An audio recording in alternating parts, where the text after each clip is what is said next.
Merci beaucoup. Je vais donner la parole à Monsieur Jancovici ou à Monsieur Maillet pour évoquer un sujet important et qui est souvent mis en avant sur ce projet de loi, la question du financement et la question du modèle économique de ce projet de loi. Donc, nous vous écoutons.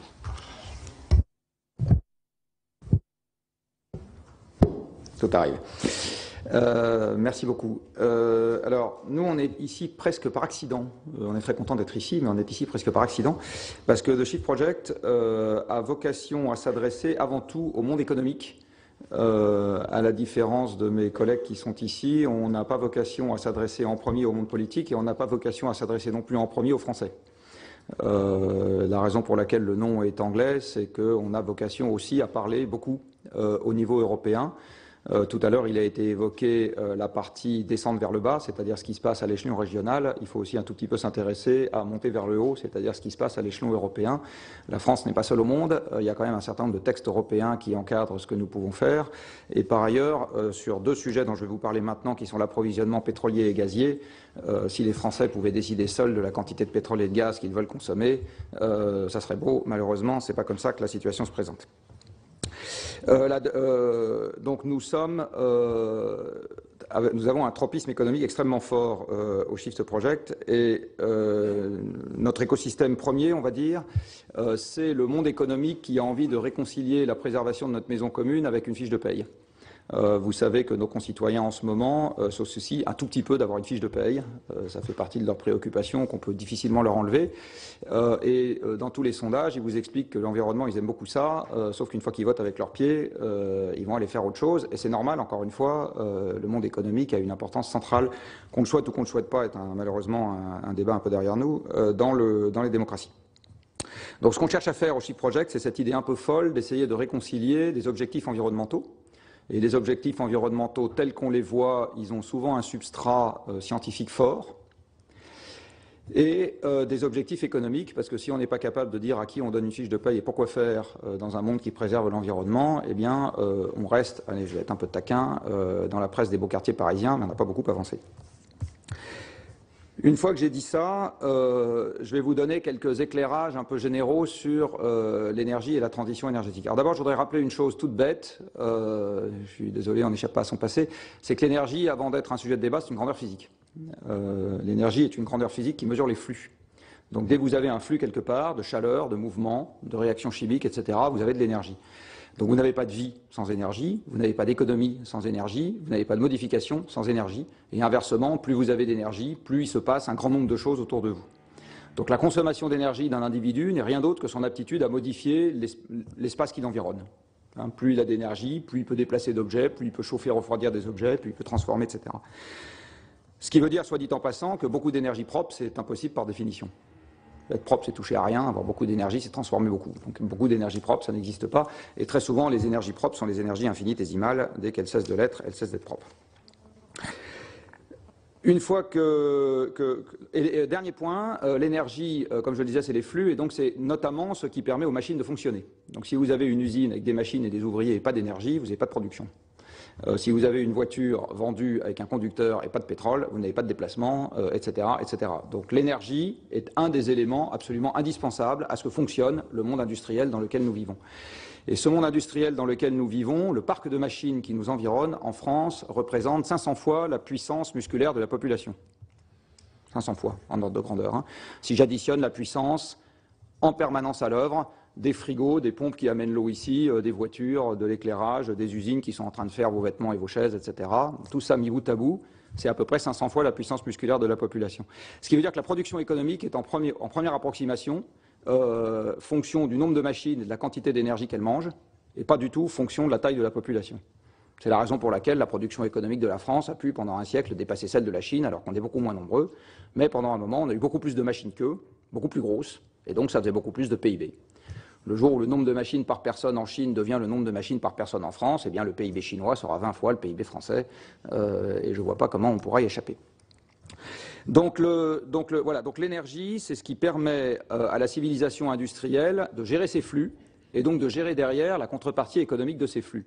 Donc une loi de transition sur l'énergie, c'est une loi de transition sur la société. Ce n'est pas juste un machin où il s'agit de donner 3 éoliennes à 3 élus qui en ont envie, ou 2 réacteurs de moins à 2 écolos qui en ont envie. Ce n'est pas ça le sujet. Le sujet, c'est que la loi de transition, c'est une loi sur l'organisation physique de la société. C'est une loi sur le pouvoir d'achat, c'est une loi sur la part des diverses activités économiques, c'est une loi sur la géopolitique, c'est une loi sur l'Europe, c'est une loi sur l'espérance de vie, c'est une loi sur l'éducation et la qualité des soins, enfin c'est une loi sur tout ça.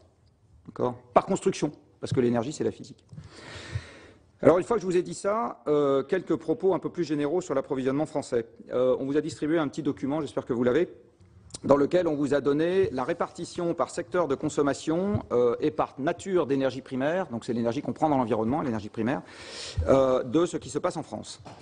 Donc c'est découpé en résidentiel, hein, les bâtiments dans lesquels vous habitez, tertiaire, les bâtiments dans lesquels vous travaillez, industrie, c'est les processus industriels, donc ce qui permet de faire de l'acier et de le transformer derrière, etc. Les machines qui sont dans les champs, c'est l'agriculture, enfin les machines qui servent à déplacer des marchandises ou à déplacer des gens.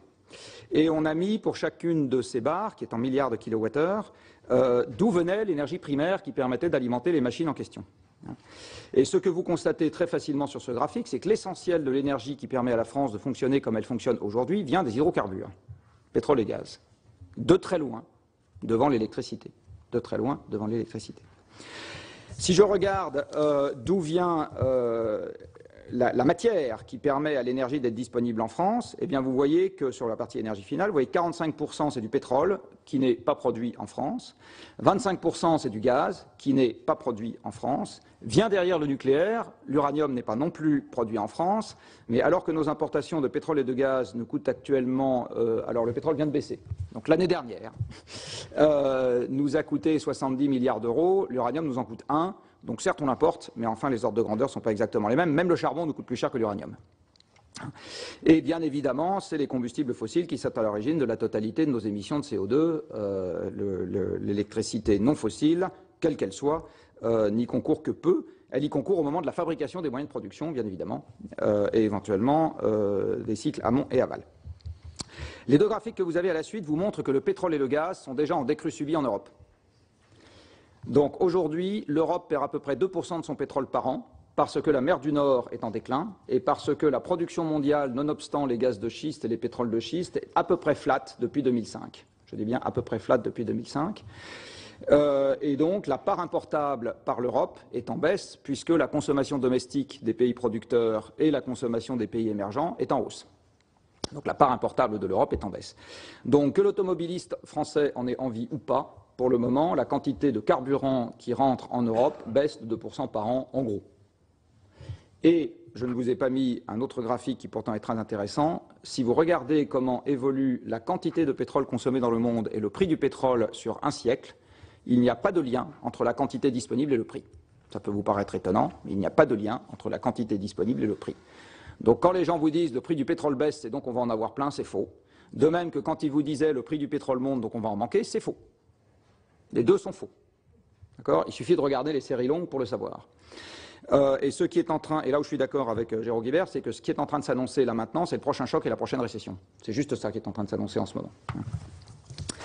Vous avez également, je fais là juste une incidente, mais j'y reviendrai en conclusion, puisqu'on parlera de financement. La loi de transition, malheureusement, je pense, doit s'inscrire dans un paysage économique qui sera désormais sans croissance, voire en récession structurelle.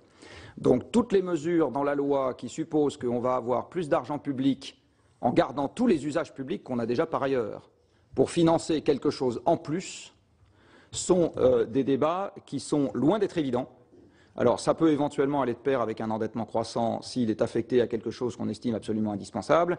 Mais enfin, un jour ou l'autre, l'endettement croissant dans une économie sans croissance, ça se termine par de l'hyperinflation ou par du défaut. Et si ce n'est pas de l'hyperinflation, ça sera du défaut. Donc, en ce qui concerne le gaz est également en déclin en Europe depuis 2005. Et j'attire votre attention sur le fait que pour le gaz comme pour le pétrole, le déclin a démarré avant Lehman Brothers. Donc l'idée qu'on consomme moins de pétrole parce que c'est la crise est une idée à laquelle je ne souscris pas. Je pense que d'abord nous avons eu moins de pétrole et qu'ensuite on a eu la crise. Et que c'est bien dans ce sens-là que les choses se sont écrites. Du reste, depuis que le pétrole s'est fortement ralenti en termes de production mondiale, c'est-à-dire les chocs pétroliers 74 et 79, vous le savez bien puisque vous allez examiner le budget tous les ans, c'est de cette époque-là que débute le problème de l'endettement de l'État et de l'augmentation difficile à endiguer du chômage dans ce pays. Donc c'est pas d'abord j'ai une croissance venue de Mars et ensuite je consomme de l'énergie, c'est d'abord j'ai de l'énergie et ensuite j'ai de la croissance. Et si j'ai moins d'énergie, ben, j'aurai une récession ou quelque chose qui y ressemble. Les flux industriels dans tous les pays de l'OCDE, sauf les États-Unis, sont à la baisse depuis 2007, c'est-à-dire depuis le moment où l'approvisionnement énergétique des pays de l'OCDE a tendance à baisser. Je vous ai également rappelé que si je regarde combien on a dépensé en France pour importer du pétrole et du gaz sur les 20 dernières années, on est à peu près dans les eaux de l'augmentation de la dette souveraine, donc de la dette de l'État français depuis cette époque-là. Donc on n'est pas en train de parler de petites sommes. Une fois que je vous ai dit tout ça, la conclusion majeure, évidemment, à laquelle je vous amène, c'est que la loi de transition doit avoir, ce qui n'est pas le cas aujourd'hui, pour objectif premier de débarrasser l'économie française du pétrole et du gaz. Or, pour le moment, c'est essentiellement une loi sur l'électricité, c'est-à-dire ce qui, de notre point de vue, ne pose pas de problème majeur pour le moment. Pourquoi est-ce qu'on en est arrivé là? Je ne vais pas vous apprendre votre métier, vous savez très bien que les grands objectifs de campagne ne correspondent pas nécessairement à l'application de la règle de 3. Bon, voilà. Après, ça a suivi le fil de l'eau. Dans cette affaire, qu'est-ce qu'on propose? Donc on propose de décarboner l'économie. Alors décarboner l'économie va se faire pour une très large part par des économies et pour une part non négligeable par du changement de mix. Mais nous, du Shift, on n'est pas du tout pour qu'on baisse le nucléaire. On pense que ce n'est pas la priorité, loin s'en faut, dans le contexte actuel. Je laisserai, après mon intervention, Brice revenir sur ce qu'on propose de plus précis sur la rénovation thermique du logement. Je vais vous donner la philosophie générale de ce qu'on propose. La première chose dans notre philosophie générale, c'est que nous sommes désormais dans une course contre la montre. C'est-à-dire qu'aujourd'hui, si on reste les bras croisés, on n'est pas dans un contexte dans lequel on préserve le pouvoir d'achat et le PIB français. On est dans un contexte dans lequel on assiste à sa lente érosion à cause de ce que j'ai dit sur la décrue du pétrole et du gaz. Donc en gros, le temps joue contre nous. Et par ailleurs, tout argent dépensé là où ça n'est pas utile, par effet d'éviction, supprime la possibilité de le dépenser là où il est utile. Dans un monde en croissance, on peut faire à la fois des trucs intelligents et des bêtises. Dans un monde sans croissance, plus on fait de bêtises et moins on fait de trucs intelligents. C'est malheureusement là encore de l'arithmétique bête et méchante.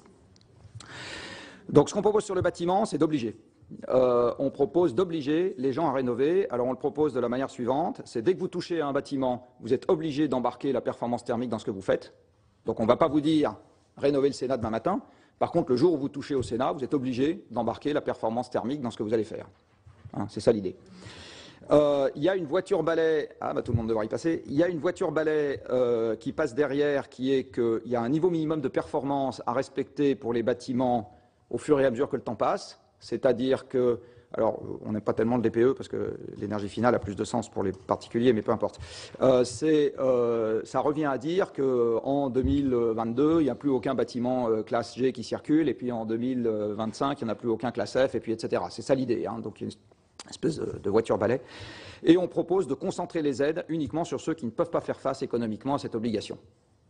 Donc le cadre supérieur, il n'a pas besoin de crédit d'impôt, il se passe très bien de crédit d'impôt, ça ne sert strictement à rien, ça n'engendre que de l'effet d'aubaine. Donc il faut obliger tout le monde et concentrer les aides sur ceux qui ne peuvent pas. Soit dit en passant, dès qu'on mélange plusieurs objectifs dans une même politique, en général, on a de bonnes chances de n'en atteindre aucun.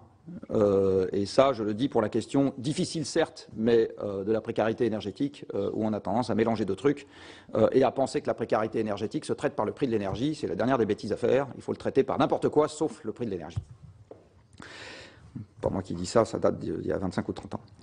Sur le tertiaire public, on a poussé très fort un projet qui s'est retrouvé, soit dit en passant, en très bonne place dans les propositions faites par la France à la Commission européenne dans le cadre du plan Juncker, donc SFTE, qui a été fait initié avec la FNH, qui, en gros, vise à profiter, je ne vais pas rentrer dans les détails aujourd'hui, mais vise à profiter d'un mécanisme qui a été mis en place pour, entre guillemets, le sauvetage des banques à la suite de la crise des Lehman Brothers, la SFEF. Ça vise à reproduire le même genre de mécanisme pour faire intervenir de la garantie publique non consolidée dans Maastricht pour avoir la possibilité d'avoir des financements à des taux très très bas pour la rénovation du tertiaire public, qui a l'énorme avantage d'offrir de très grosses surfaces d'un seul tenant et donc de permettre de mettre en branle les gros acteurs du bâtiment qui sont par construction ceux qui peuvent se lancer en premier sur un marché un peu neuf. Hein, donc l'idée, c'est qu'il n'y a que dans le tertiaire public que vous avez l'APHP offre des dizaines de milliers de mètres carrés d'un seul tenant. Ça peut faire des très gros marchés dans le cadre de PPP où les gros peuvent prendre le risque de la performance. Alors qu'avant que l'artisan du coin de la rue prenne le risque de la performance dans la rénovation du logement, il va encore se passer un certain temps. La deuxième chose qu'on pousse, donc je laisserai Brice revenir sur la partie logement, c'est de décarboner les transports. Décarboner les transports se fait de deux manières, enfin de trois manières. Alors je vais faire beaucoup de peine à Louis Nègre. Je pense que l'électricité, c'est la troisième et la dernière, voire la quatrième et la dernière. Les trois choses qu'il faut faire avant, c'est, juste pour vous donner une idée, les déplacements en voiture, c'est un tiers domicile-travail, un tiers mobilité du quotidien hors domicile-travail, un tiers longue distance, en gros. Là-dedans, le plus essentiel à la stabilité sociale du pays, c'est le déplacement domicile-travail. Si les gens ne peuvent pas aller au travail, on a quand même un petit souci. Pour ça, il faut massifier en faisant des réseaux de bus express autour des grandes villes. C'est ce qui, en termes de capital investi, est le plus efficace et de très loin. Et c'est ce qui permet d'utiliser la route, qui est une infrastructure déjà là. Si vous regardez la consommation en capital qui est nécessaire pour passer la voiture sur le RER, nous serons tous morts dans cette salle quand on n'y sera pas encore. Donc il faut passer sur le bus. Il faut descendre très très vite la consommation des voitures en circulation. Et ça veut dire qu'il faut forcer par la réglementation un maximum de consommation des véhicules neufs vendus et simultanément remettre en place la vignette. Donc en gros, si les gens qui ont de l'argent ont toujours envie de rouler dans une voiture qui consomme beaucoup, grand bien à leur face, mais il faut qu'il y ait une taxe annuelle à la détention qui monte très vite. Et simultanément, il faut offrir aux gens qui n'ont pas beaucoup d'argent des voitures à 2 litres au 100, et ça n'arrivera pas tout seul par les mécanismes du marché. Donc là, on va aussi avoir un tout petit sujet qui est la remontée vers le haut à Bruxelles, qui est que la concurrence libre et non faussée pour gérer des problèmes à 50 ans, ça ne marche pas. Ça ne marche pas. Et enfin, sur la partie... et il faut également préserver le transport interurbain qui va souffrir, puisqu'il est aujourd'hui fait essentiellement de voitures et d'avions aujourd'hui. Il faut le basculer sur du train, parce que les échanges, c'est la paix, confère Jean Monnet, et donc il faut garder un flux d'échanges entre grandes métropoles européennes et le basculer sur le train. L'externalité paix, soit dit en passant, paix, pas la guerre, hein, n'est jamais prise en compte dans les bilans socio-économiques des transports. Jamais. C'est très amusant, jamais. Enfin, il faut décarboner l'industrie. Alors décarboner l'industrie, ça veut dire que de toute façon les flux de production vont baisser, parce que je disais tout à l'heure, l'énergie va diminuer. Donc il faut faire plus de recyclables, plus de maintenance. Donc une partie de l'industrie va basculer sur les services. C'est normal. C'est je maintiens en vie des objets plus longtemps, du coup je les fabrique moins. Et enfin, un concept qu'on commence à pousser au shift, c'est celui très étonnant pour une bande d'ingénieurs, de low-tech, c'est-à-dire que si on veut pouvoir modulariser et recycler, plus vous êtes high-tech, c'est-à-dire plus vous faites des trucs sophistiqués et intégrés, et plus vous avez de mal à retrouver dans l'objet les éléments élémentaires qui peuvent être réutilisés pour faire autre chose. Donc le grand paradoxe de cette affaire, c'est qu'une partie de la solution peut être high-tech, mais une partie aussi est justement low-tech. Voilà, donc je vous ai donné encore une fois, moi je n'ai pas discuté les articles pris un par un, par contre je vous donne un paysage un peu large qui est celui de l'esprit général de la loi, et malheureusement aujourd'hui je considère que l'esprit général de la loi ne répond absolument pas aux urgences du pays. On est en train de s'offrir un débat qui est un luxe dont nous n'avons pas les moyens. Je laisse... Alors, Monsieur Maillet, vraiment rapidement, parce que le temps...